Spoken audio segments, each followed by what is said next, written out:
वसई विरार शहर महानगरपालिकेच्या सार्वत्रिक निवडणुकीसाठी भाजपने कंबर कसली आहे. वसई विरार महानगरपालिकेच्या 29 प्रभागातील 115 उमेदवारांसाठी 550 भाजपच्या उमेदवारांनी आपल्या श्रेष्ठीकडे अर्ज सादर केले आहेत. मात्र वसई विरार महानगरपालिकेची निवडणूक महायुती एकत्र लढणार आहे.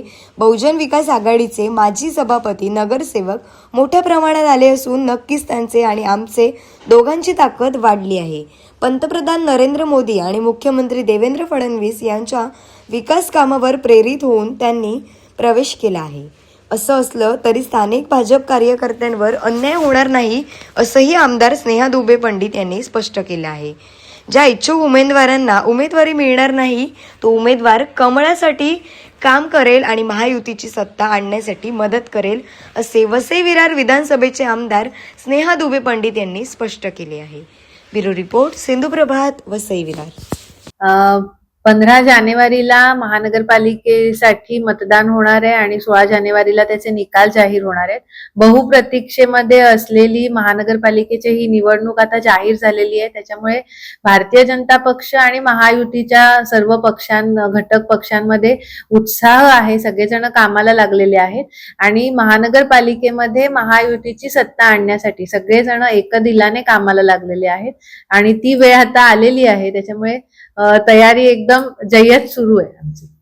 या ठिकाणी बहुजन विकास आघाडीचे माजी सभापती असतील, नगरसेवक असतील, मोठ्या प्रमाणात आलेले आहेत.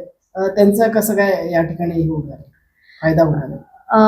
बघा, सन्माननीय नरेंद्र मोदीजी, सन्माननीय देवेंद्रजी फडणवीस यांच्या विचारधारेने, यांच्या कामावरनं प्रभावित होऊन सगळेजण आपल्याकडे येत आहेत. आता सत्ता परिवर्तन झालेलं आहे.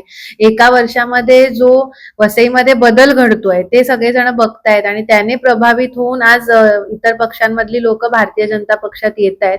त्यांचं आम्ही स्वागत करतो सगळेजण आणि सगळ्यांनी एक दिलाने येऊन आम्ही सगळेजण प्रचाराला उतरणार आहोत. तिकीट कोणाला मिळेल हा प्रश्न नाहीये. कमळ हाच आमचा उमेदवार असेल, धनुष्यबाण हाच आमचा उमेदवार असेल.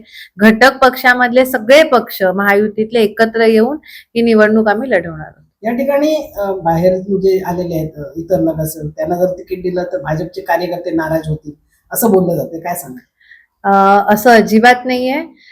जिथे बघा, नाराजी प्रत्येक ठिकाणी सगळीकडेच असते. आता जर आपण बघितलं तर 500 इच्छुक उमेदवार आहेत आता जर आपण बघितलं, पण 500 लोकांना तर नाही मिळणार आहे. 115 लोक निवडणुकीला उभं राहू शकतात आणि त्यांना ते नगरसेवक म्हणून उभे राहू शकतात.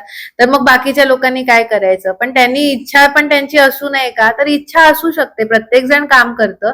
पण भारतीय जनता पक्षामधल्या प्रत्येक कार्यकर्त्याला हे माहिती आहे की मला जरी तिकीट मिळालं नाही तरी मला कमळासाठीच मतदान करायचंय किंवा मला काम करायचंय. त्यामुळे तो कार्यकर्ता हा कमळासाठीच काम करणार आणि कमळाला जिंकून आणण्यासाठी प्रयत्न करणार. या ठिकाणी आता निवडणुकीत महत्वाचे मुद्दे कोणते असतील? विकासाचा मुद्दा हा सगळ्यात मोठा मुद्दा आहे. वसईचं इन्फ्रास्ट्रक्चर डेव्हलप करणं गरजेचं आहे. वसईमध्ये शाळा येणं गरजेचं आहे. महानगरपालिकेच्या शाळा असणं गरजेचं आहे. चांगल्या आरोग्याच्या सुविधा असणं गरजेचं आहे. मेट्रो आता येते, कोस्टल रोड येतोय, रिंग रोड येतोय, ड्रेनेज सिस्टम आता डेव्हलप होतीये. तर ह्या सगळ्या ज्या गोष्टी आहेत त्या सगळ्या गोष्टींना निधी लागणार आहे. जो निधी केंद्राकडनं आणि राज्याकडनं येणार आहे, पण त्याची मग अंमलबजावणी करायची असेल तर महानगरपालिकेमध्ये सुद्धा एकाच विचाराची सत्ता असणं गरजेचं आहे आणि हाच मुद्दा आमचा या प्रचारामध्ये असणार आहे.